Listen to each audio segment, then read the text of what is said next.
बिस्मिल्लाहिर्रहमानिर्रहीम। अस्सलाम वालेकुम स्टूडेंट, आज हमारा न्यूमेरिकल है 12.10 और सबसे पहले आप इसकी स्टेटमेंट देख लें। A convex lens of focal length 6 centimetre is to be used to form a virtual image 3 times the size of object, where must the lens be placed. अब यहाँ पर आप सबसे पहले जिन बातों पर गौर करेंगे वो ये कि लेंस कौन सा है। कॉन्वेक्स लेंस है, ठीक है। उसकी फोकल लेंथ कितनी है, 6 सेंटीमीटर, और उसको इस्तेमाल किया जा रहा है ताकि वो वर्चुअल इमेज बना सके। वर्चुअल इमेज बना सके मतलब इमेज डिस्टेंस आपने नेगेटिव लेना है, और जो इमेज है उसका साइज़ ऑब्जेक्ट के साइज़ से 3 गुना ज़्यादा होना चाहिए। 3 times the size of object. ये इसका मतलब है कि जो इमेज हाइट है वो ऑब्जेक्ट हाइट का 3 times होनी चाहिए। तो फर्स्ट ऑफ ऑल जो डेटा आपको गिवन है उसके मुताबिक आपको फोकल लेंथ गिवन है 6 सेंटीमीटर। अब माइनस नहीं लगाया, क्यों नहीं लगाया? क्योंकि लेंस कौन सा था, कॉन्वेक्स लेंस, इसलिए पॉजिटिव साइन आएगा 6 centimetre. Height of image 3 times the height of object, यानी कि ऑब्जेक्ट हाइट का 3 times जो है वो हाइट ऑफ इमेज है। अब आप क्या करें, एच ओ को इस साइड पे शिफ्ट करें। एच ओ 3 के साथ मल्टीप्लाई हो रहे हैं, जब आप लेफ़्ट साइड पे शिफ्ट करेंगे तो डिवाइड हो जाएगा और ये बनेगा H I over H O is equal to 3। Okay, अब आप जानते हैं कि H I over H O किसके इक्वल होता है, क्यू ओवर पी के। ये आपको मैग्नीफिकेशन के फार्मूला में सिखाया गया है कि H I over H O is equal to Q over P. तो H I over H O की जगह पर आप क्यू ओवर पी लिख दें, यानी ये जो H I over H O था, ठीक है, इसकी जगह पर आप क्यू ओवर पी लिख दें और Q over P is equal to 3 हो जाएगा। ओके, अब यहाँ पर एक बात देखिएगा कि इमेज डिस्टेंस जो है वो नेगेटिव लेना है, यानी ये p जब इस साइड पे जाएगा तो -3p होगा। अब ये माइनस क्यों होगा एकदम से, ऊपर तो प्लस था नीचे माइनस इसलिए होगा क्योंकि क्वेश्चन की रिक्वायरमेंट है कि इमेज वर्चुअल है। तो इमेज वर्चुअल होने की वजह से यहाँ q जो है यानी इमेज डिस्टेंस जो है वो नेगेटिव लिया जाएगा। मैंने लिख भी दिया है कि negative sign shows that image is virtual. ये कोई अपने पास से विदाउट एनी लॉजिक नहीं लिख दिया, इसके पीछे लॉजिक है क्योंकि क्वेश्चन की रिक्वायरमेंट है कि जो इमेज डिस्टेंस है वो आपने नेगेटिव लेना है। ठीक है स्टूडेंट, और रिक्वायर्ड में क्या लिखेंगे, distance of lens from object, यानी लेंस को ऑब्जेक्ट से कितनी दूरी पे रखा जाएगा। मतलब इन शॉर्ट ऑब्जेक्ट डिस्टेंस ही पूछा गया है ना, यानी ऑब्जेक्ट का लेंस से कितना डिस्टेंस होगा ये आपने मालूम करना है। अब इसमें फार्मूला लगाया जाएगा 1/f is equal to 1/p plus 1/q। Okay, again यहाँ पर एक चीज़ आपने गौर से देखनी है, यहाँ पर एक बिल्कुल डिफरेंट कॉन्सेप्ट आ गया है कि यहाँ q जो दिया हुआ है ना वो इन टर्म्स ऑफ p दिया हुआ है, इन टर्म्स ऑफ नंबर नहीं दिया हुआ, यानी कि कोई न्यूमेरिकल फिगर नहीं है। इन टर्म्स ऑफ p दिया हुआ है कि q इक्वल टू -3p। ठीक है, तो इस वजह से आपने चूँकि p मालूम करना है ना, तो आप p को इधर रहने दें और q को उधर ले जाएं। ये काम यहाँ नहीं चलेगा, यहाँ पर एज इट इज़ ही रहने देंगे और q की जगह उसकी वैल्यू पुट कर देंगे। q की जगह -3p पुट कर देंगे। अब जानते हैं प्लस माइनस क्या हो जाएगा, माइनस, तो ये लिख दिया जाएगा 1/p माइनस 1/3p। ठीक है, अगेन एलसीएम लिया जाएगा, 3p और p का एलसीएम आ जाएगा 3p। ठीक है, अब आप क्या करेंगे, 3p को p से डिवाइड करेंगे, 3p डिवाइडेड बाई p, तो p कैंसिल हो जाएगा, 3 बाकी बचेगा। जो बाकी बचता है उसको न्यूमिरेटर से मल्टीप्लाई कर देंगे, न्यूमिरेटर है 1, तो स्टूडेंट ये हो जाएगा 3 1 3। ठीक है, सिमिलरली 3p को 3p से डिवाइड करेंगे तो रिमाइंडर क्या आएगा, 1 बाकी बचेगा ना, तो जो 1 बाकी बचेगा उसको 1 से ही मल्टीप्लाई कर देंगे, तो 1 1 1। ओके, और f की जगह पर आप 6 पुट कर देंगे जो क्वेश्चन में गिवन था, और ये एज इट इज़ नीचे शिफ्ट होता चला जाएगा। उसके बाद 3 - 1 2 आएगा, 2/3p हो गया, क्रॉस मल्टीप्लिकेशन कर दें, 3p 1 से मल्टीप्लाई होके 3p हो जाएगा, और 6 जो है वो 2 से मल्टीप्लाई होके 12 हो जाएगा। ठीक है, 2 6 12, ये वाला 6 इधर चला गया, 2 6 12, और ये 3p था, p आपने फाइंड करना है। 3 को राइट साइड पे शिफ्ट करेंगे तो डिवाइड हो जाएगा 12/3, तो आपका आंसर आएगा 4 centimetre. Clear student? I hope आपको ये समझ आ गया होगा। अगर कोई प्रॉब्लम हो तो प्लीज़ मुझे ज़रूर बताइएगा। जी अब प्रॉब्लम नंबर 12.11 देखें। 12.11 A ray of light from air is incident on a liquid surface at an angle of incidence 35 degree. Calculate angle of refraction. If the refractive index of the liquid is 1.25, also calculate critical angle between the liquid air interface. ये तो statement है जो question में given है। जो आपका question है ये वो है। अब आपने इसमें से गिवन फाइंड करना है कि आपको क्या क्या इंफॉर्मेशन गिवन है। तो सबसे पहले आपके पास एंगल ऑफ इंसिडेंस मौजूद है 35 डिग्री और refractive index of the liquid मौजूद है 1.25। इन दो वैल्यूज़ के अलावा और आपके पास कुछ मौजूद नहीं है। आपने फाइंड क्या करना है? एंगल ऑफ रिफ्रैक्शन और क्रिटिकल एंगल, ये आपकी रिक्वायरमेंट है। अब ये देखिए, जैसा कि क्वेश्चन की रिक्वायरमेंट के मुताबिक मैंने ये डायग्राम बना दी कि जो लाइट रे थी वो एयर से लिक्विड में एंटर हो रही है, ठीक है, यानी लाइटर मीडियम से डेंसर मीडियम में दाखिल हो रही है। और आप जानते हैं कि जब लाइट लाइटर मीडियम से डेंसर मीडियम में दाखिल हो तो it always bend toward the normal, यानी ये हमेशा नॉर्मल की तरफ बेंड करती है। और ये एंगल ऑफ रिफ्रैक्शन है, ये आपको छोटा सा आर दिख रहा होगा। This is angle of refraction and this is angle of incidence, the angle between incident ray and normal। ये जो डॉटेड लाइन है ये नॉर्मल है, तो this is called angle of incidence. अब चूंकि लाइट लाइटर मीडियम से डेंसर मीडियम में दाखिल हो रही है तो हम लोग स्नेल्स लॉ अप्लाई करेंगे। स्नेल्स लॉ क्या होता है? Sine I over sine R is equal to N. N की वैल्यू आपके पास मौजूद है 1.25। साइन आई क्या है? एंगल ऑफ इंसिडेंस, और वो गिवन है 35 डिग्री। आर आपने फाइंड करना है तो उसको एज इट इज़ लिख दिया जाएगा। उसके बाद अगले स्टेप में आप क्या करेंगे? साइन आर को लेफ़्ट साइड पे शिफ्ट कर देंगे क्योंकि ये यहाँ डिवाइड हो रहा था, उधर जाके मल्टीप्लाई हो जाएगा। और 1.25 को इधर ला के डिवाइड कर देंगे बिकॉज 1.25 उधर मल्टीप्लाई हो रहा है, इधर आके डिवाइड हो जाएगा। इन शॉर्ट आप ये कह लें कि आपने साइन आर और 1.25 को इंटरचेंज कर दिया, इनको जगह बदल दी, ठीक है। अब आप क्या करोगे? साइन 35 डिवाइडेड बाई 1.25 करेंगे तो आपका आंसर आएगा 0.45888। क्लियर? आपने क्या फाइंड करना है? आर। तो आर कैसे फाइंड होगा? साइन को राइट साइड पे शिफ्ट करेंगे, तो जब साइन को राइट साइड पे शिफ्ट करेंगे वो हो जाएगा साइन इनवर्स, ठीक है। तो 0.45888 का साइन इनवर्स लेंगे। साइन इनवर्स कैसे लिया जाता है? आपके पास जो साइंटिफिक कैलकुलेटर है उसमें शिफ्ट साइन का बटन दबाएंगे तो ये साइन इनवर्स हो जाएगा और आपका आंसर आ जाएगा 27.13 डिग्री।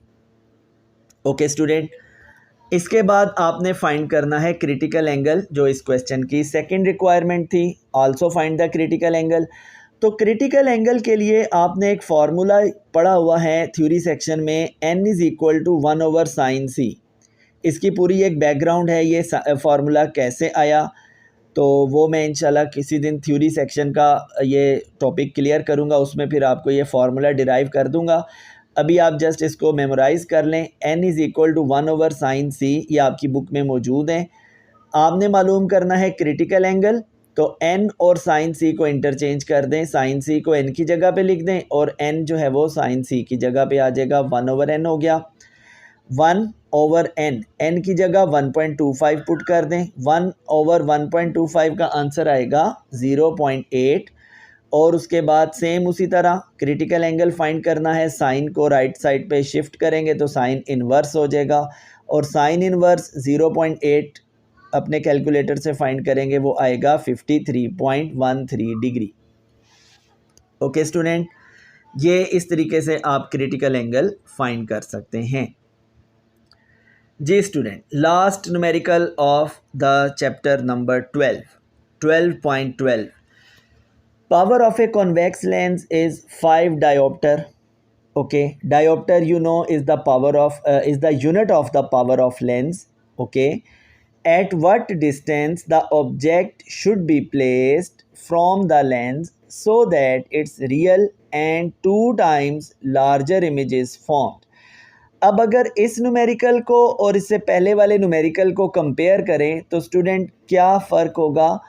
फ़र्क ये है कि इसमें फोकल लेंथ नहीं दी हुई, उस न्यूमेरिकल में फोकल लेंथ गिवन थी, ठीक है, और इसमें फोकल लेंथ नहीं है। उसके लिए उसने हिंट दिया हुआ है पावर ऑफ लेंस का। तो आप जानते हैं पावर ऑफ लेंस की डेफिनेशन क्या है? Reciprocal of focal length expressed in metre is called power of lens. Okay, reciprocal of focal length बशर्ते कि वो मीटर में हो, expressed in metre, then it is called power of lens and its SI unit is dioptre. अब formula क्या बनेगा? Focal length जो है वो पावर ऑफ लेंस का रेसिप्रोकल होगा, यानी 1 पावर ऑफ लेंस, और पावर ऑफ लेंस क्या है? 5। तो f की जगह f लिखा जाएगा is equal to 1 power of lens की जगह पर 5 आ जाएगा। तो 1/5 आंसर आ जाएगा 0.2 metre. Because power of lens से जब आप फोकल लेंथ मालूम करेंगे तो आपका आंसर मीटर में आएगा, बट हमारी कैलकुलेशन मीटर में यहाँ नहीं होती है, यहाँ हमारी कैलकुलेशन सेंटीमीटर में होती है। यानी जितने भी डिस्टेंसेस होते हैं, focal length, object distance, image distance, वो सब के सब सेंटीमीटर में मेजर किए जाते हैं। लिहाजा यहाँ 0.2 मीटर को 100 से मल्टीप्लाई करके हम लोग सेंटीमीटर में कन्वर्ट कर लेंगे, 20 सेंटीमीटर आंसर आ जाएगा। तो स्टूडेंट, पावर ऑफ लेंस की मदद से हम लोगों ने क्या फाइंड कर लिया? फोकल लेंथ फाइंड कर लिया। अब आगे देखें, at what distance the object should be placed, again वही, यानी P फाइंड करना है, ऑब्जेक्ट डिस्टेंस फाइंड करना है, so that it's real and 2 times larger image is formed. यानी यहाँ पर आपको इमेज डिस्टेंस भी नहीं दिया, जस्ट उसका साइज दिया हुआ है कि जो इमेज होगा ना वो ऑब्जेक्ट की हाइट से 2 टाइम्स ज़्यादा होगा। ठीक है, तो सबसे पहले हम लोग हाइट ऑफ इमेज लिखेंगे। हाइट ऑफ इमेज क्या है? 2 times the height of object. Same उसी तरह हाइट ऑफ ऑब्जेक्ट को लेफ्ट साइड पे शिफ्ट करें, यहाँ आके डिवाइड हो जाएगा, ये बन जाएगा HI/HO इज इक्वल टू 2। ठीक है, उसके बाद मैग्नीफिकेशन का फॉर्मूला आप जानते हैं, HI/HO किसके इक्वल है? Q/P के। तो फिर HI/HO Q/P के इक्वल है, तो HI/HO की जगह पे आप Q/P पुट कर दें। ठीक है, Q/P HI/HO की जगह पे पुट कर दिया, तो ये Q/P इज इक्वल टू 2 हो गया। उसके बाद Q is equal to 2P। पिछले न्यूमेरिकल में यहाँ माइनस का साइन आया था, बिकॉज क्वेश्चन के अंदर रिक्वायरमेंट थी कि इमेज इज वर्चुअल, बट यहाँ इमेज इज रियल। यहाँ पर उसने वाज़े तौर पर लिखा हुआ है कि इमेज जो है वो रियल है। तो रियल इमेज के लिए इमेज डिस्टेंस पॉजिटिव लिया जाएगा, यानी Q is equal to 2P। अब आप फॉर्मूला अप्लाई करेंगे, 1/f is equal to 1/P plus 1/Q। उसके बाद सेम टू सेम वैसे ही कि आपने कोई भी चीज़ इधर उधर नहीं करनी, यानी कि P फाइंड करना है तो आप 1/Q को उस साइड पे नहीं लेके जाएंगे, इसको इधर ही रहने दें, क्योंकि Q जो है वो इन टर्म्स ऑफ नंबर नहीं दिया हुआ, इन टर्म्स ऑफ P दिया हुआ है, लिहाजा इसको इधर ही रहने देंगे और Q की जगह उसकी वैल्यू पुट कर देंगे 2P। ठीक है, अब आप इसका LCM ले लेंगे, तो 2P का LCM P और 2P का LCM 2P ही रहेगा, और जब आप इसको सॉल्व करेंगे तो आपका आंसर आएगा 2 + 1। यानी कि जैसे पहले आपको सिखाया गया था सेम टू सेम वैसे ही आप इसका LCM लेंगे, तो LCM आएगा 2P और ऊपर बनेगा 2 + 1। तो 2 + 1 क्या होता है? 3। ठीक है, 3/2P। अब यहाँ थोड़ा सा डायरेक्ट एक स्टेप हो गया है मुझसे, तो आप इसको समझ लें, 2 + 1 3 होता है, ये 3 इधर और ये 20 इधर जाके मल्टीप्लाई होगा, यानी कि क्रॉस मल्टीप्लिकेशन भी एक ही स्टेप में कर दी। आप बेशक ऐसे भी कर सकते हैं, या आप एक स्टेप एक्स्ट्रा कर लें कि 3/2P लिखें, इधर 1/20 और फिर क्रॉस मल्टीप्लिकेशन करें। लेकिन यहाँ पर ऐसे भी कर सकते हैं, 20 को उधर लेके जाएंगे तो 2 + 1 3, 3 मल्टीप्लाइड बाई 20, और ये 2p जो है वो लेफ़्ट साइड पे जंप करेगा तो 2p 1 से मल्टीप्लाई होगा तो 2p ही रहेगा, ठीक है। अब 23 60, 60 को 2 पे डिवाइड करेंगे तो आंसर आ जाएगा 30 सेंटीमीटर। Clear student? तो ये एक सिंपल सा न्यूमेरिकल था। आई होप आपको अच्छी तरीके से समझ आ गया होगा। और स्टूडेंट कुछ एक्स्ट्रा चीज़ें मैंने इन्फॉर्मेशन के लिए लिखी हैं, ये भी आप देख लीजिए, जो कि न्यूमेरिकल प्रॉब्लम में बहुत हेल्पफुल होती हैं। कि रियल इमेज हमेशा इन्वर्टेड होता है, रियल इमेज हमेशा इन्वर्टेड होता है, और वर्चुअल इमेज हमेशा इरेक्ट होता है, ठीक है। और साइन कन्वेंशन मैंने दोनों साइन कन्वेंशन मिरर फार्मूला और मिरर के हवाले से और लेंस के हवाले से साइन कन्वेंशन भी मैंने मेंशन कर दी एक टेबल की फॉर्म में। यहाँ मैंने लिखा है पॉजिटिव, यहाँ नेगेटिव, और यहाँ पर मैं तीनों लिखूंगा, ऑब्जेक्ट डिस्टेंस, इमेज डिस्टेंस और फोकल लेंथ। अब देखिएगा, अगर ऑब्जेक्ट रियल होगा ना तो ऑब्जेक्ट डिस्टेंस हमेशा पॉजिटिव होगा, अगर ऑब्जेक्ट वर्चुअल होगा तो ऑब्जेक्ट डिस्टेंस नेगेटिव होगा, ठीक है।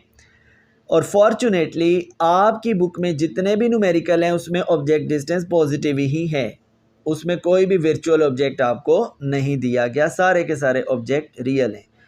उसके बाद इमेज डिस्टेंस, अगर तो इमेज रियल होगा ना तो इमेज डिस्टेंस पॉजिटिव लिया जाएगा, अगर इमेज वर्चुअल होगा तो इमेज डिस्टेंस नेगेटिव लिया जाएगा। अब इस चीज़ से नहीं आपने परेशान होना कि भाई कौन सा लेंस वर्चुअल बनाएगा, कौन सा मिरर वर्चुअल बनाएगा, वट आप जस्ट ये ज़हन में रखें कि अगर इमेज रियल है, चाहे मिरर से बन रही है चाहे लेंस से बन रही है, अगर तो रियल है ना तो आपने उसको पॉजिटिव लेना है, और अगर वर्चुअल है तो उसको नेगेटिव लेना है।